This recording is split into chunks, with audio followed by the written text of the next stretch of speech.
Intro. The galaxy far, far away feels ancient. We see ruins, old temples, and history everywhere.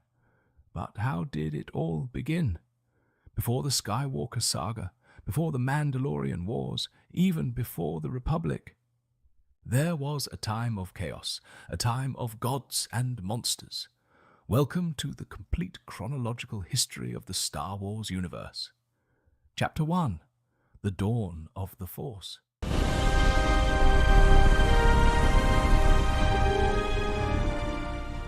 Chapter 1. The Architects. The galaxy wasn't shaped by chance. It was engineered.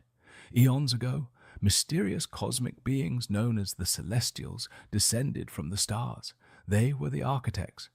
Using the insectoid Killik hives as their workforce, they moved entire planets. They built the Corellia system. They constructed the Center Point Station, a machine capable of moving black holes.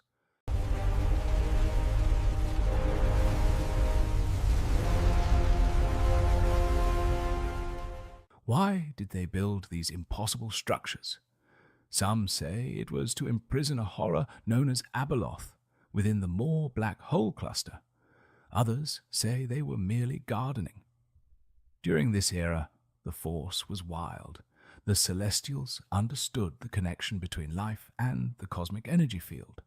They seeded worlds with life, spreading the microscopic midi-chlorians that would one day allow mortals to touch the Force.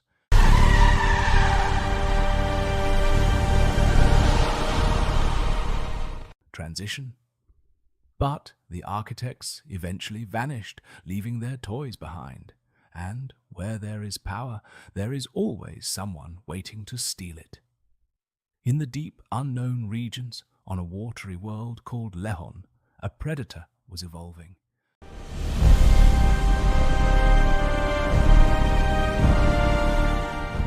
Chapter 2. The Infinite Empire. The Rakata. They were the galaxy's first true nightmare. Unlike other species, the Rakata didn't just use the dark side, they were consumed by it. They built the Infinite Empire. They didn't care about diplomacy or trade. To them, other species were cattle. They conquered worlds, enslaved billions, and, in their darkest rituals, consumed the flesh of their captives. But their most terrifying asset was their technology. Their ships didn't run on fuel. They ran on the dark side of the Force. Force-sensitive slaves were hooked up to batteries, drained of their life essence to power hyperdrives. To fly a Rakata ship, a pilot had to be immersed in hate and rage. It was technology fueled by suffering. Their ultimate masterpiece was the Star Forge, a colossal space station that hungered. It drew raw matter directly from a living sun and combined it with dark side energy. The Starforge could print an endless fleet of warships in minutes. With this power, the Rakata enslaved the galaxy. No one could stop them, because no one else knew how to use the Force.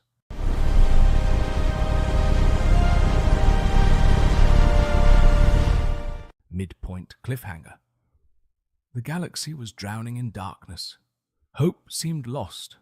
But the Force has a will of its own. It does not tolerate imbalance for long.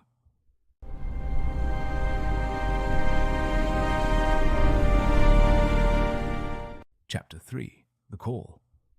In the darkest hour, strange pyramids appeared across the galaxy. These were the Tho-Yor, giant, sentient starships that spoke through the Force. They didn't just appear anywhere. One went to the Wookiees on Kashyyyk, another to the Twi'leks on Ryloth, another to the Selkath on Manaan. They gathered the strongest Force sensitives from 8 different corners of the galaxy. These 8 ships traveled to the deep core, a region of space nearly impossible to navigate. They arrived at a hidden paradise, Tython. Here, the species united. They realized they were not brought here to rule, but to learn. They called themselves the Jedi. In their ancient language, J meant mystic, and Dai meant center. They were the mystic center.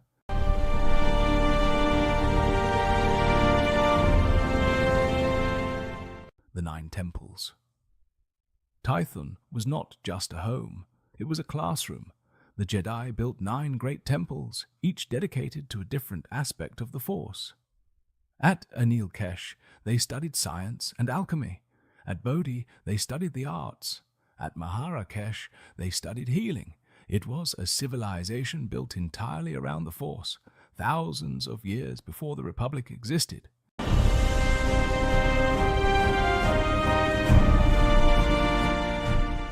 The philosophy of balance. But their philosophy was different from the Jedi we know today. Look up at Tython's sky. You see 2 moons, Ashla, the light moon, and Bogan, the dark moon. The Jedi believed that light and dark were not enemies, but essential parts of nature. To be strong, one had to balance both. If a student drifted too far to the light, they were exiled to Bogan. If they fell to the dark, they were sent to Ashla. Balance was the only law.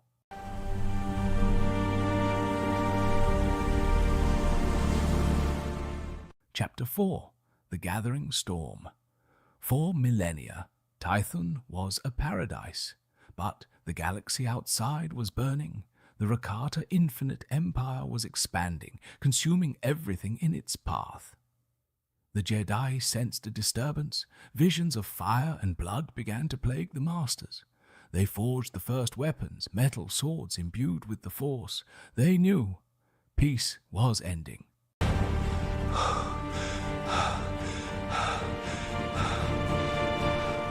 The cliffhanger. And then it happened. A Rakata Force Hound, a dark side warrior named Zesh, crashed onto Tython. He brought with him a weapon never seen before, a blade of pure energy, the Force's saber. The Infinite Empire had found them. The era of isolation was over. The light and the dark were about to clash for the very first time.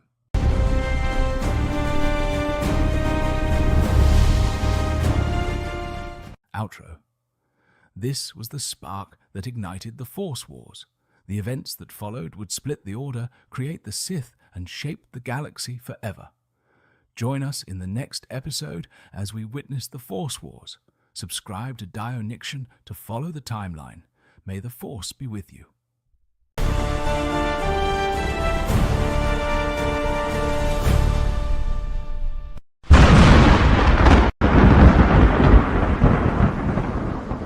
Chapter 1.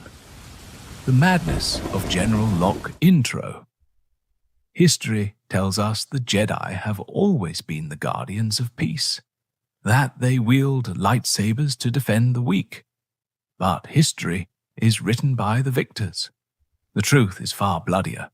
Before they were Jedi, they were the Jedi. They didn't serve the light, they served balance. For thousands of years on the planet Tython, they believed that too much light was just as dangerous as too much dark. But ideals die when war begins. When the Rakata Infinite Empire invaded, the Jedi were losing. Their metal swords shattered against the Rakata's energy weapons. They faced extinction. In this desperation, a controversial leader rose, General Daigon Locke. Locke argued that to defeat the darkness, they had to use it. He commanded the Order to pick up the enemy's weapons, the Forcizabers. These were not machines, they were dark side conduits. To ignite the blade, you had to channel your anger. The war was brutal. The Rakata unleashed their mutant soldiers, the Flesh Raiders, to hunt down Force users. These beasts were mindless eating machines bred for slaughter. Fighting them with Force sabers saved the Jedi physically, but it destroyed them spiritually. Chapter 2. Brother Against Brother. The corruption spread like a plague. Using the Force sabers made the warriors aggressive, paranoid, and power-hungry. The Order split in two. Those who renounced the dark weapons gathered under the banner of Ashla, the light. Those who embraced the power gathered under Bogan, the dark. The Force Wars had begun. It wasn't Rakata against Jedi anymore. It was brother against brother. The greatest tragedy was Master Rajivari. Once a wise philosopher, he became convinced that the light was weak. He believed only strength could ensure survival. He led his army to the Kalith Temple, intending to wipe out the Lightsiders. His betrayal broke the heart of the Order. He died defending his fortress, believing to the very end that he was the hero of the story. Chapter 3. The Exodus and Engineering. The war raged for 10 years. The light side won, but the cost was absolute. The immense release of dark energy destabilized the planet's core. Tython woke up. Massive force storms, earthquakes, and lightning tore the surface apart. The planet was rejecting them. The survivors had no choice, leave or die. They fled into the stars, but they took the enemy's technology with them. The Jedi engineers faced a problem: how to keep the lightsaber but remove the curse. Their solution was the proto-saber. They removed the internal dark side power source. Instead, they connected the hilt via a superconductor cable to a heavy power pack worn on the belt. It was clunky, it was heavy, but it was safe. It was a weapon of science, not sorcery. They found a new home, Ossus. Here they buried their dead and their old name. They dropped the J. They became simply the Jedi. To ensure such a war never happened again, they swore a new oath, not to balance, but to the light. They allied with the young Galactic Republic, becoming its protectors. Order was restored, but in the shadows of the Great Library, the seeds of the next war were already planted. Because you cannot destroy the dark side, you can only hide from it. Chapter 4. The Philosopher. General. On Ossus, the Jedi thought they had found peace. They built libraries, they advised the Republic, and they meditated on the light. But peace can make you blind. By banning all negative emotions, the Council believed they were safe. But one Jedi Master looked at the code and saw only chains. General Zendor. He wasn't a monster. He was a hero of the Republic, a brilliant tactician and a scholar. He asked a dangerous question. If the Force is in all things, why do we ignore half of it? Zendor argued that true power came from the full spectrum of emotion. Passion, love, anger. These were not evils to be suppressed, but fuels to be harnessed. He called the Jedi stagnant. The Council called him a heretic. The debate tore the Order apart. It wasn't a battle of weapons yet. It was a battle of ideas. And the younger generation, tired of suppressing their humanity, began to listen. The Council gave him a choice: obey or leave. Zendor chose freedom. But he didn't leave alone. Thousands of Jedi threw down their robes to follow him. They boarded their ships and vanished into the mists of the planet Leto. They were no longer Jedi. They were the legions of Leto. Chapter 5. Love and War. At Zendor's right hand stood a woman who was more than just a follower. She was his partner, his lover, and his deadliest weapon, Arden Lyn. Arden Lyn was a master of Teres Kasi, an ancient martial art designed specifically to kill Force users without a weapon. Her mind was as sharp as her blade. While Zendor provided the philosophy, Arden Lyn provided the steel. On Leto, they built a new kind of academy. There were no forbidden holocrons here. They modified their proto-sabers. By channeling their passion into the crystals, their blades shifted from the calm blue of the Jedi to an unstable, crackling orange. It was the color of fire, the color of change. The Jedi Council could not let this rival order exist. They declared the legions a threat to the Republic. The first great schism had begun. It was a civil war. Friends fought friends. Masters fought apprentices. The proto-saber cables tangled in close combat as Jedi clashed with dark Jedi on a dozen worlds. The Republic, fearful of Dendor's chaos, sided with the Council.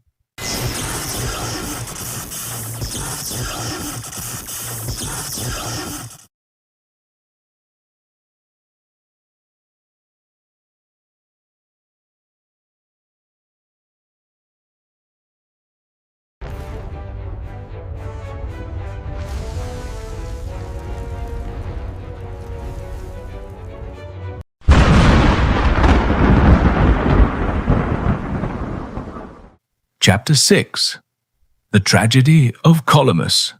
The Last Stand. The end came at the Battle of Colomus. Zendor knew they were outnumbered. He launched a desperate final stand to buy time for his followers to escape. He fought like a demon, wielding his blade with a passion the Jedi could not understand. But he was overwhelmed. Zendor died not as a conqueror, but as a martyr for his beliefs. His death sent a shockwave through the Force. Arden Lynn's rage. When Zendor fell, Arden Lynn didn't just feel grief, she felt pure, unadulterated rage. She unleashed a force wave that shattered the ground.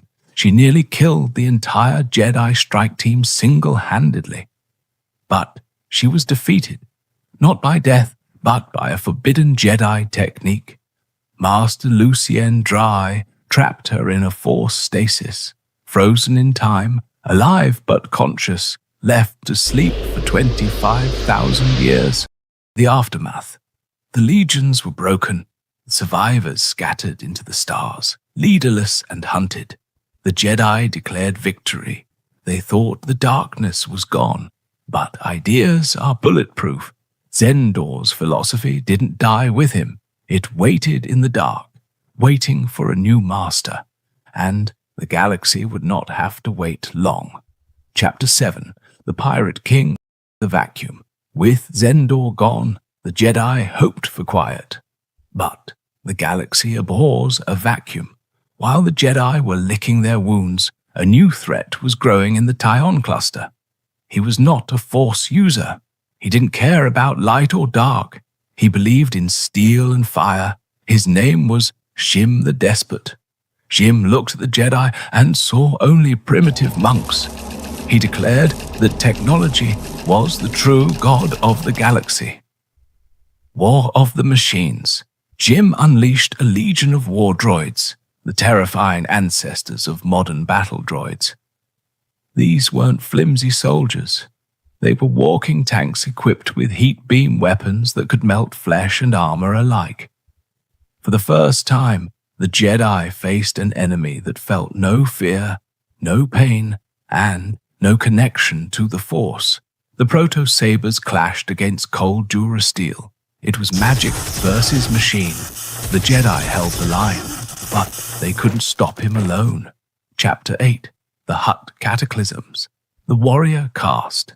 Jim's expansion collided with another ancient power, a species we know today as lazy gangsters, but who were once the galaxy's deadliest warriors, the Hutts.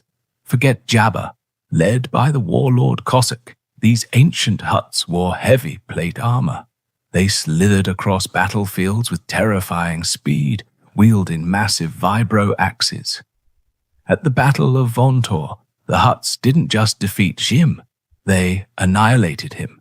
They enslaved his droid army and buried Jim alive in his own treasure vault. The Poisoned Worlds. Victory made the Hutts arrogant. They began a campaign of terror known as the Hutt Cataclysms. They didn't want to rule planets. They wanted to break them. They bombarded worlds with radioactive weapons until they turned into toxic wastelands. Mekeb, Vontor. Entire star systems were poisoned just to prove a point. The region became Hutt space, a graveyard of civilization. Chapter 9. The Darkest Crusade. Fear leads to hate. The Republic watched the Hutt savagery in horror. Fear spread like a virus. Humans began to view all aliens, not just Hutts, as monsters. This paranoia gave birth to a fanatic cult, the Pios Dea. Their leader, Contispex, preached human supremacy. Through manipulation and assassination, he seized the supreme chancellorship. He transformed the Republic from a democracy into a theocracy. His motto was simple: the galaxy belongs to humans. The cathedral ships. Contispex launched the Great Crusades. He built a fleet of starships that looked like flying Gothic cathedrals. For centuries, these holy ships burned alien worlds. Wookiees, Twi'leks, Zabraks. Innocent species were hunted down by the very government that was supposed to protect them. It was a state-sanctioned genocide. The Jedi coup. For a long time, the Jedi were paralyzed by their oath to serve the Republic. But eventually, they realized that serving the Republic meant destroying its government. In a historic betrayal, the Jedi Order launched a coup. They stormed the Senate, arrested the Contispex dynasty, and installed a Jedi Grand Master as Chancellor to restore sanity. The Republic was saved, but its soul was stained. The darkness had not been destroyed. It had only been suppressed. And deep in the shadows, a new generation of Jedi was watching, learning that power, not peace, was the only reality. Chapter 10. The 100-Year Darkness. History repeats itself. The Jedi thought they had purged the darkness with Zendor. They thought they had saved the Republic from the Pios Dea. But darkness is patient. Centuries later, a new shadow rose within the Order. This was not a misunderstanding like Zendor's. This was pure malice. It began with a Jedi Master named Ajunta Pal. He delved into forbidden archives, rediscovering the twisted science of alchemy. He realized that the Force could do more than push or pull. It could create life and twist it. The Lords of Alchemy. Pal wasn't alone. He gathered a cabal of dark masters: Karnes Moor, the creator of plagues; Zoshan, the healer of corruption; and Sorzus Sin, the mother of monsters. Together, they unleashed the Second Great Schism. But history remembers it by a different name: the 100-Year Darkness. This wasn't a war of lightsabers. It was a war of monsters. Sorzus Sin used alchemy to breed leviathans, giant, force-sensitive abominations that could swallow Jedi whole. The galaxy burned for a century. The fatal mercy, the Jedi Order, pushed to the brink, finally rallied. They cornered the Dark Jedi at the Battle of Korbos. The darkness was defeated, but in victory, the Jedi made a fatal mistake. They looked at their fallen brothers and felt pity. Instead of executing them, the Council decided to exile them. They stripped them of their ranks and weapons, loaded them onto unarmed transport ships, and cast them into the unknown regions. They hoped the exiles would fade away and die. They were wrong. The Red World. The Exile. The exiles drifted for years, navigating through hyperspace anomalies, starving, and fueled only by hatred. Just when death seemed certain, they picked up a signal, a beacon from a desolate world in the Stygian Caldera, a planet of red sands and ancient tombs. Korriban. The Scythe species. The Jedi thought they were alone, but Korriban was inhabited. They met a species of red-skinned humanoid warriors. They had bone ridges over their eyes, tendrils on their cheeks, and a culture built on war and sacrifice. They called themselves the Sith. The natives were strong, but they were primitive. They wielded metal swords and worshipped a legendary king named Adas, when they saw Ajunta Pal and his dark Jedi wield the Force with godlike precision. They didn't fight. They bowed. Chapter 12. The Dark Lords, the Unholy Union. Ajunta Pal saw an opportunity. He didn't just conquer the Sith, he became one of them. The Dark Jedi interbred with the native species through Sith alchemy. They merged their technology with Sith magic. The humans abandoned their old identities. They took the name of their subjects. They were no longer Dark Jedi. They were the Sith Lords. The coronation. On the steps of the Great Temple, Ajunta Pal raised his alchemical sword. The red-skinned warriors chanted his name. He declared himself the first Gen'ari, the Dark Lord of the Sith. The Empire was born in silence, hidden deep in the shadows where the Republic couldn't see. And there they waited, growing strong, breeding monsters, building fleets, waiting for the day they would return to burn the galaxy that cast them out. Outro. The stage is set. Epilogue. And so, the first darkness is complete. From the Force Wars of Tython to the rise of the Sith on Korriban, the pieces are now on the board. The Jedi rest on Coruscant, believing the war is over. They have forgotten their exiled brothers. But the Sith never forget, and they never forgive. End credits and tease. This concludes the first darkness, but the story is far from over. Join us in Season 3, where we will witness the golden age of the Sith, the fall of Naga Sado, and the great hyperspace war. I am DioNyxion. May the Force be with you.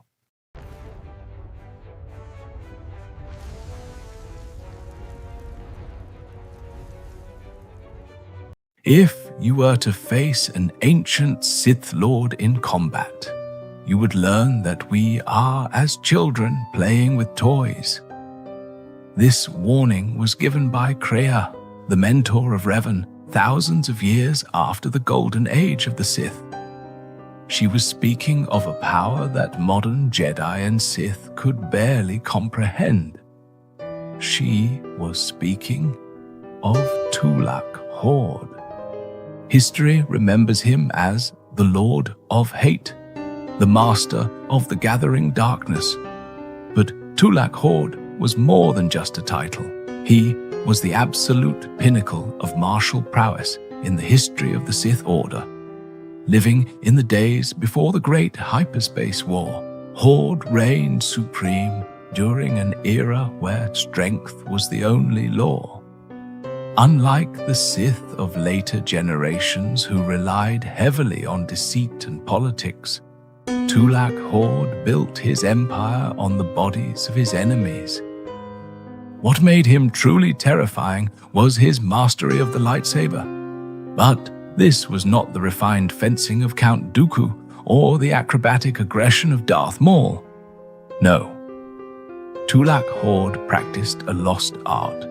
Ancient records suggest that his movements were so fast, so precise, that the human eye and even senses could not track his blade. He didn't just deflect blaster bolts. He walked through them. To fight Tulak Hord was not a duel. It was an execution. How does one man fight armies alone? How does a warrior battle for days without fatigue? The secret lay in his mastery of the Force.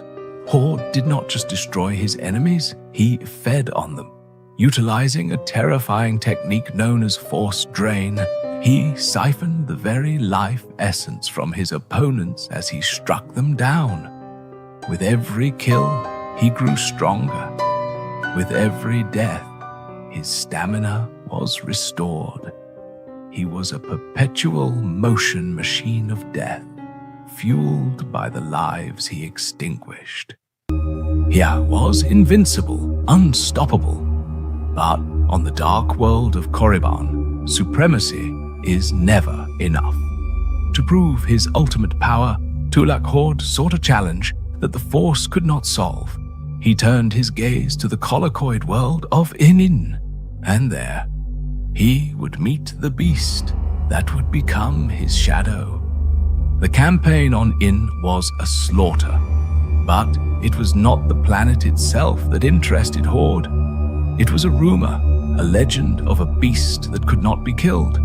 Kem Val, the Shadow Killer, a Dashade warrior of immense size and power. His species was naturally resistant to the Force.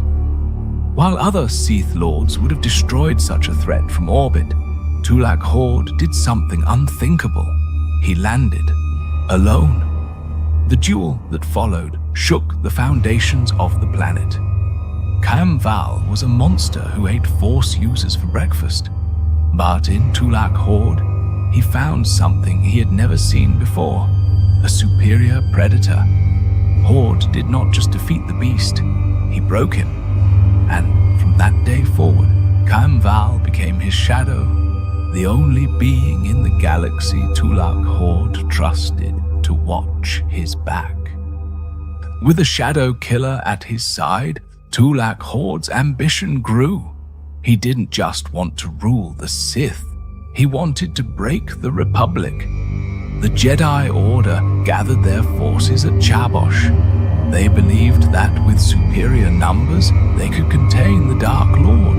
They were dead wrong. Historical records from that era are fragmented, but one detail remains consistent. Tulak Horde broke the siege of Chabosh single-handedly. Legends say he faced an army of 1,000 Jedi, 1,000 masters of the Force against one Sith Lord. It wasn't a battle, it was an execution. He moved through their ranks like smoke, his blade striking down Jedi masters before they could even draw their weapons. On that day, the galaxy learned that numbers mean nothing against true power. Tulak Horde was never defeated by an enemy. He died undefeated, the undisputed master of his age. But the tragedy is not his death, it is what was lost with him. In the centuries that followed, the Sith and Jedi forgot the ancient ways. The art of lightsaber combat devolved. It became sloppy, crude. Compared to the masters of Horde's era, modern duelists are merely swinging sticks. Today, his secrets are locked away in his holocron, hidden deep within the tombs of Korriban, waiting for someone strong enough to claim the title of the greatest duelist who ever lived.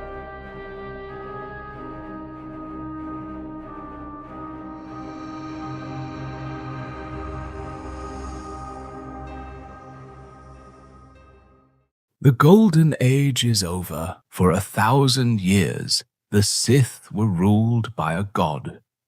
His death was not merely the end of a reign, but the spark of a conflagration that would consume the entire galaxy. Today, you will witness how the legacy of history's most powerful Sith Lord crumbled into dust, and how blind ambition tore a great civilization apart. This is the fall of MarkaRagnos, and the end of the Sith Empire. After the mysterious death of Tulak Horde, the Sith Empire was consumed by its own ambition. Without the Lord of Hate to keep them in check, the Sith Lords turned their blades toward one another. For centuries, the Stygian caldera ran red with the blood of siblings. It was a dark age of stagnation and infighting. The Sith were a wolf pack without an alpha, a collection of conquerors without a king. But from the chaos of the civil wars, a new shadow emerged, one that would not just command the Sith, but possess them. MarkaRagnos. Ragnos was an anomaly. In a society obsessed with racial purity, he was a half-breed, the offspring of the original Dark Jedi exiles and the native red-skinned Sith species. This union gave him a unique advantage. the raw physical resilience of the Sith, and the refined intellectual mastery of the Force from his Jedi ancestors. He did not climb the hierarchy of the Dark Council, he shattered it. By the time he claimed the title of Gennari, the Dark Lord of the Sith, there was no one left alive who dared to breathe a word against his lineage. His reign lasted for over a century, 100 years of absolute iron-fisted stability. MarkaRagnos understood a truth that later Sith would forget. Unity is the only path to survival. He forbade expansion beyond the caldera. He knew the Galactic Republic existed, and he knew the Jedi were watching the stars. But he chose isolation. While the Republic grew soft in its peace, Ragnos turned the Sith Empire into a sharpened spear, hidden in the darkness of space. He was the barrier that kept the Sith's hunger for war focused inward, molding them into a civilization of sorcery and steel. To enforce his will, Ragnos wielded artifacts of terrible power. Foremost among them was the Sith scepter. This was not merely a symbol of office.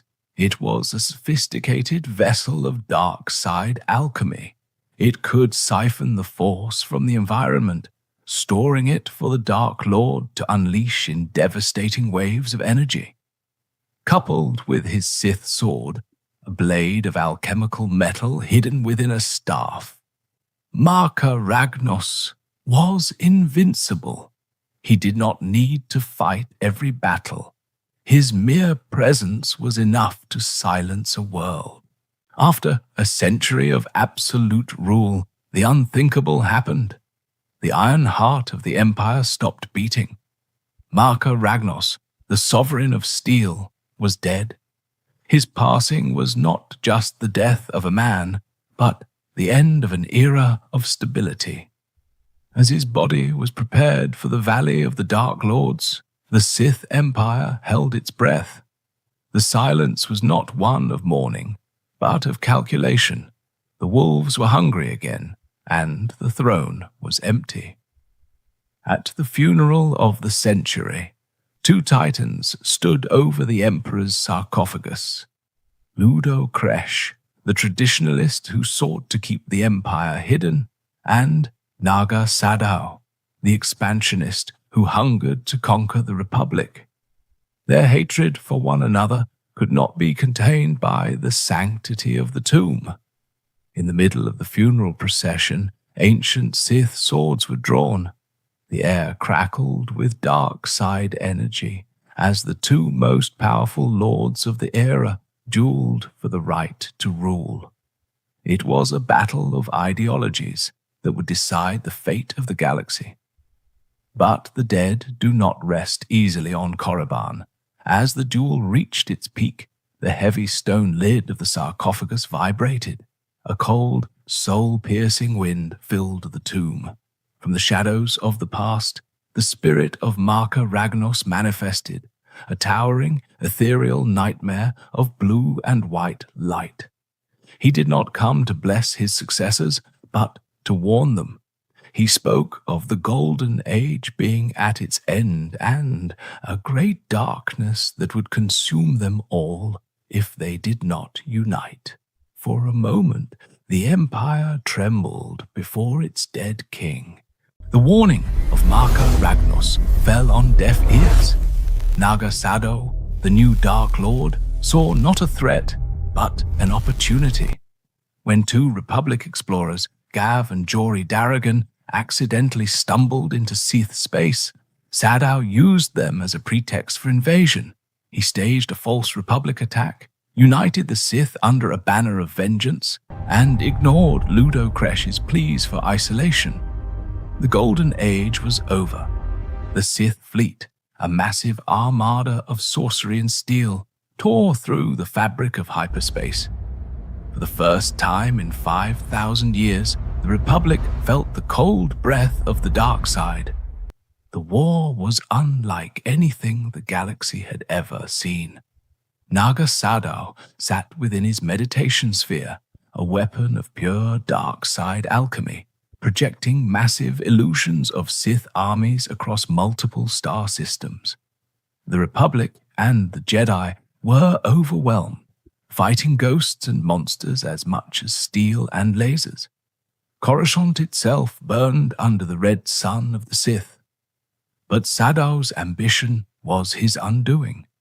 While he fought the Republic, Ludo Kresh struck from within, leading to a Sith civil war in the middle of a galactic invasion. The Empire was eating itself. The counter-attack was swift and merciless. Empress Teta's forces and the Jedi Order pushed the Sith back to their homeworlds. At the Battle of Korriban, the Sith Empire was shattered. Naga Sadow, defeated and desperate, betrayed his own people, sacrificing his fleet to cover his escape. He fled to the jungle moon of Yavin 4 with his remaining Massassi warriors, building massive temples to store his fading power. The great Sith Empire was gone, its cities in ruins, its lords dead. But in the shadows of Yavin, the spark of the Sith remained, waiting for a new era.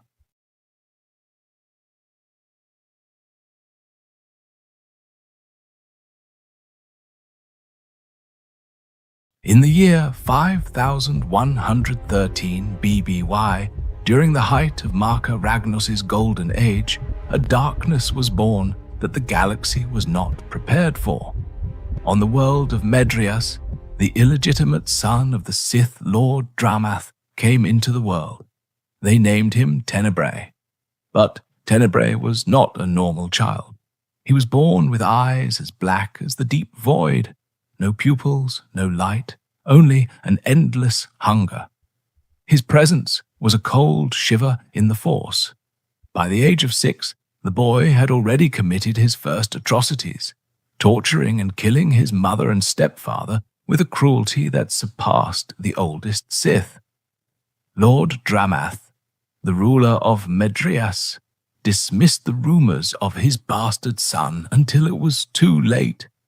When Tenebrae was only 10 years old, he stood before the father who had abandoned him. Dramath laughed at the child, intending to strike him down, but Tenebrae did not use a blade. He reached into his father's mind and shattered it. He stripped Dramath of his power, his dignity, and finally, his life. The child, who was meant to be a mistake, had become the master of Medrias. He proved that the Force did not care for age, it only cared for the strength of one's will. Word of the boy king reached Korriban. At the age of 13, Tenebrae traveled to meet the legendary MarkaRagnos. Many expected the Sovereign of Steel to crush the young upstart. Instead, Ragnos saw a reflection of the future in those black eyes. Impressed by the boy's absolute control over his world, Ragnos knelt before no one, but he recognized Tenebrae as a true peer. He granted him a new name, a name that would echo in terror for thousands of years, Lord Vitiate. While the rest of the Sith focused on the Republic, Vitiate returned to Medrias to begin 1,000 years of silent preparation. The Great Hyperspace War had ended in a bloodbath. With Naga Sadow in exile and the Republic's fleet systematically purging the Sith worlds, the Empire was a cornered animal. It was in this moment of total collapse that Lord Vitiate emerged from his century of silence on Medrias. He did not call for war, but for a gathering. He summoned the remaining 8,000 Sith Lords, promising a ritual that would grant them the power to erase the Republic from existence. Desperate and blind they came, falling directly into the spider's web. Vitiate's promise was a lie. He didn't want allies, he wanted fuel. As the 8,000 Sith Lords joined their power in a massive ritual of Sith alchemy, Vitiate turned the ritual inward. He did the unthinkable. He consumed the Force itself. He stripped the life essence from every living cell on the planet Medrias. The Sith Lords, the flora, the fauna, and the very atmosphere were devoured to fuel his ascension. In a single, silent scream, the planet died. It became Nathema, a grey, hollow husk, a wound in the Force so deep that even the echoes of life were erased. Vitiate stood at the center of this void, no longer a Sith, but an immortal parasite. With his newfound immortality, Vitiate gathered the frightened survivors, the civilians and lower-ranked Sith who were not invited to the ritual. He led them into the unknown regions, beginning a 20-year journey through the darkness. For 2 decades, they drifted, guided only by the Emperor's will. Finally, they found it, a stormy jungle world hidden behind a veil of ancient Sith magic. Dromund Kaas.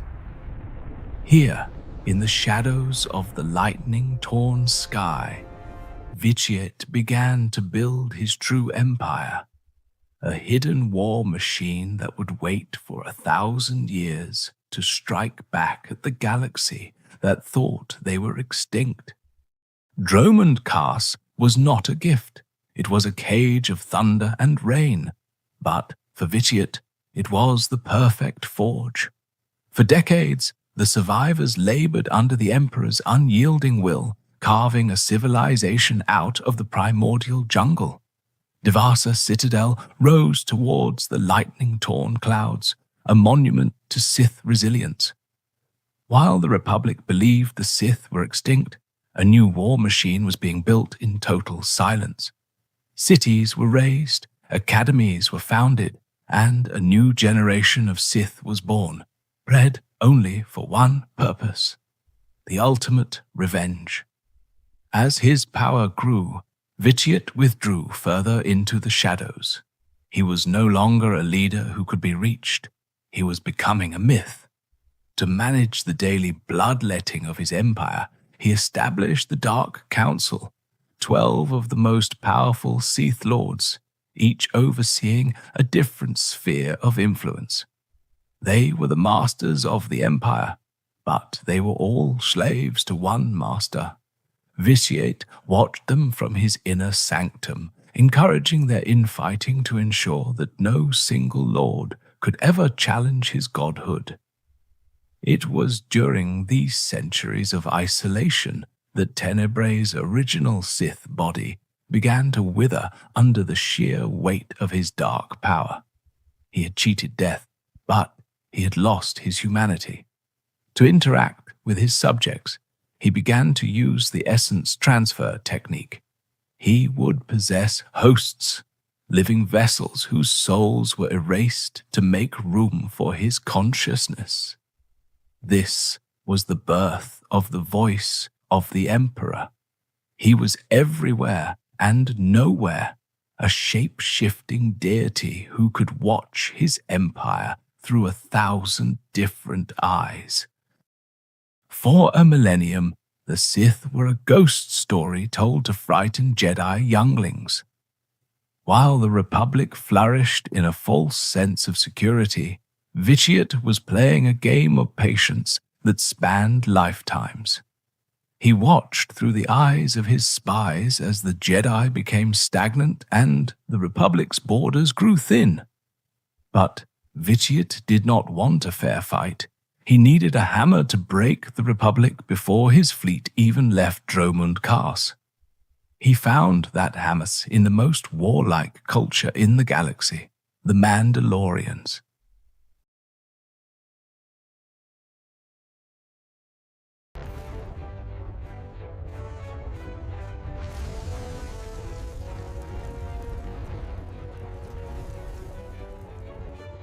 In secret, Vitiate sent his emissaries to Mandalore the Ultimate.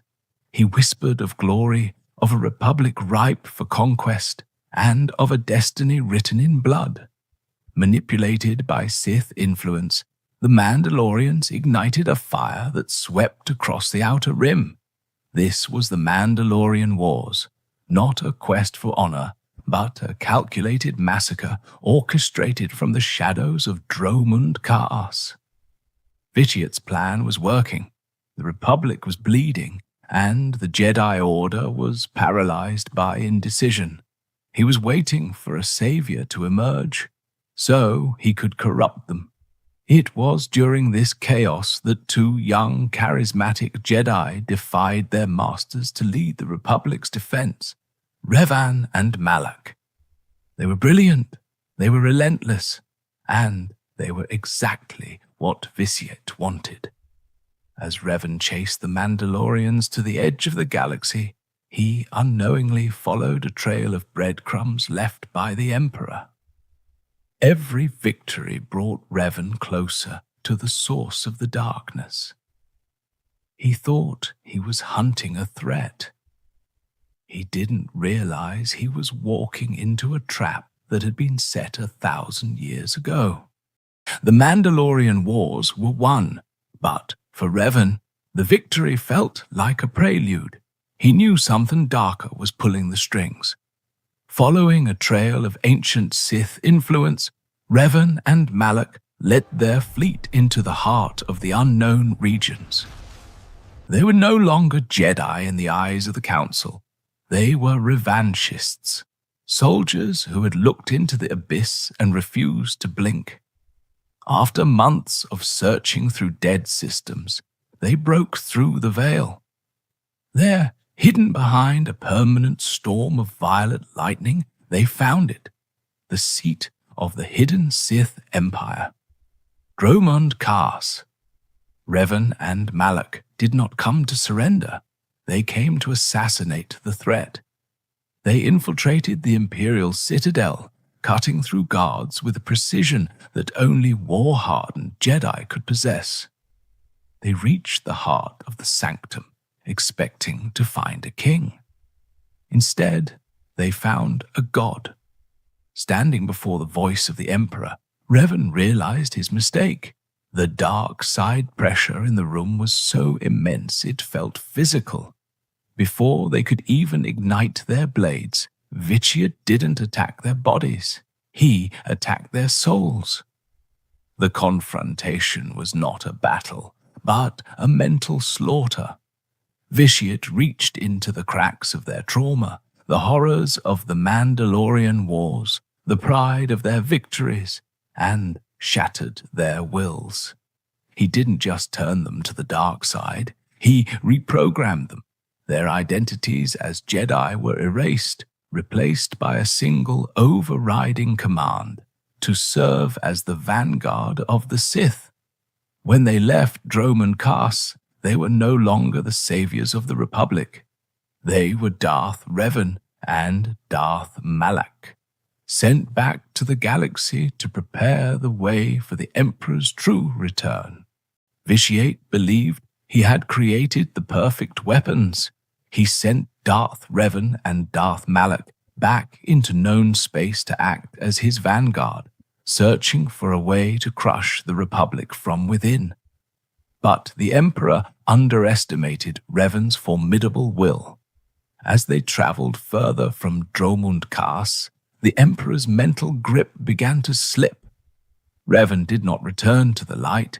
Instead, he did something far more dangerous. He reclaimed his own destiny. He realized that a greater threat was coming, and he decided that only he was strong enough to prepare the galaxy, even if he had to conquer it first. Guided by fragments of ancient memories and Sith influence, Revan and Malak began a hunt for a power that predated the Sith and the Republic alike. They sought the star maps, relics of the long-forgotten Rakata Infinite Empire.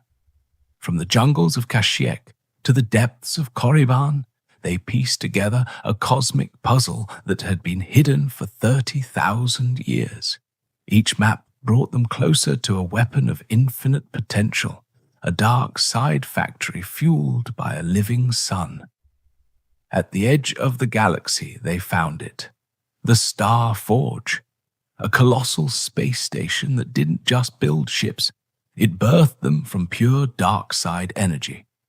With this absolute power, Revan made his final choice. He would not be Vitiate's puppet. He would not wait for a hidden emperor to claim the spoils. He declared himself the true master of the Sith, and Malak his apprentice. The Jedi Civil War began not as a mission for Vitiate, but as Revan's desperate attempt to build an empire strong enough to survive the storm he knew was coming from the unknown regions. Revan's empire was a wildfire, but it was a fire the Jedi had to extinguish. In a desperate strike, a Jedi team led by Bastila Shan captured the Dark Lord, but his mind was shattered. The Jedi Council saw an opportunity, not for execution, but for redemption. They wiped his memory, rewriting his identity as a loyal soldier of the Republic.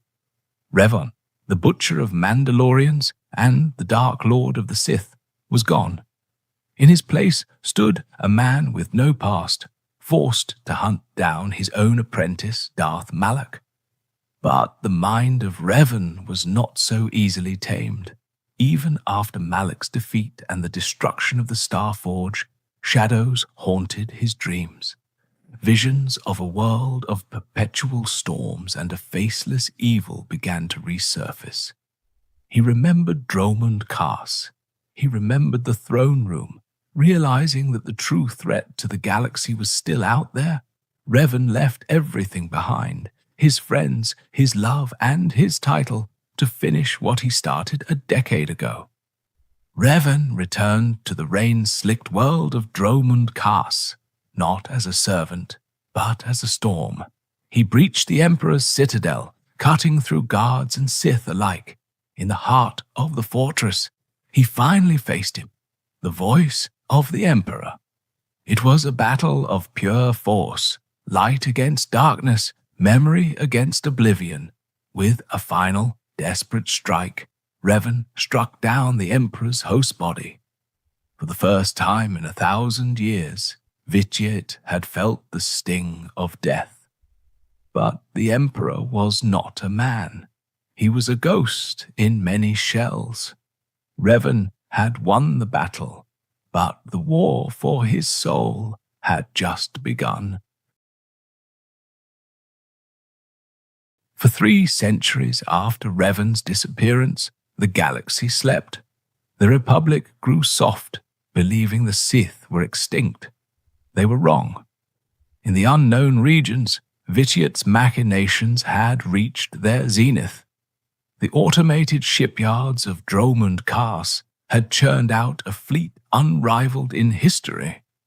The return began not with a whisper, but a thunderclap. The Sith Empire reclaimed their ancient homeworld of Korriban in a brutal onslaught. The Republic, caught completely off guard, reeled as system after system fell to the crimson tide. The great galactic war had begun. The war raged for decades, a stalemate of blood and fire, but Vitiate grew impatient. He orchestrated a master stroke of deception. While peace talks were proposed to distract the Republic Senate, a Sith strike team, led by the brutal Darth Malgus, infiltrated the heart of the galaxy, Coruscant. The sacking of Coruscant was Vitiate's message to the galaxy. The Jedi Temple, the symbol of peace for 25,000 years, burned. Its defenders were slaughtered. The Republic's capital was held hostage, its skyline scarred by the Emperor's wrath. With their capital city held at gunpoint, the Republic had no choice. They surrendered. In the ruins of the Senate Tower, the Treaty of Coruscant was signed. It was not a peace treaty, but a humiliation. The Republic was forced to cede half of the galaxy to Vitiate's empire. Vitiate had achieved what no Sith before him could. He had brought the Republic to its knees, not just with brute force, but with a millennium of patience. The galaxy was divided, a cold war began, and the immortal emperor sat on his throne, watching his grand design finally take shape. While the great galactic war bled the known galaxy dry, Vitiate's true attention was elsewhere. In the depths of wild space, on the world of Zakuul, he was no longer a Sith Lord. He was Valkorion, the immortal emperor. Here, he had spent centuries building a society that transcended the flaws of the Sith.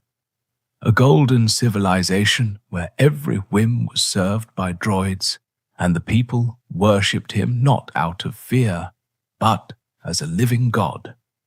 Valkorion united the nomadic tribe of Zakuul, promising them a future beyond their primitive old gods. He accelerated their technology, building the Spire, a metropolis of gold and glass that pierced the clouds. Zakuul was his masterpiece, a perfect empire that the Jedi and Sith could never imagine. To protect his utopia, Valkorion needed a force that did not rely on the chaos of the dark side. He formed the Knights of Zakuul, Force sensitives who served his will as law, viewing the Force as a tool for justice rather than a weapon of hate. But his greatest discovery lay hidden in the stars, the Eternal Fleet, an ancient, unstoppable armada of droid-piloted warships. The Eternal Fleet was linked directly to the Eternal Throne. With a single thought, Valkorion could command thousands of ships to wipe a star system from existence. The galaxy was now his chessboard, and he held all the pieces. But even a god desired a legacy. As Valkorion, he sought to experience humanity. He took a wife, Senya Tyrell, and fathered 3 children, the twins Arkan and Thexan, and his daughter Vylin. But he was a cold father, viewing his family as experiments rather than flesh and blood. He pushed his children to the brink, forging them into weapons of war. When the time was right, Valkorion unleashed the Eternal Empire upon the exhausted Republic and the weakened Sith. Led by Arkan and Thexan,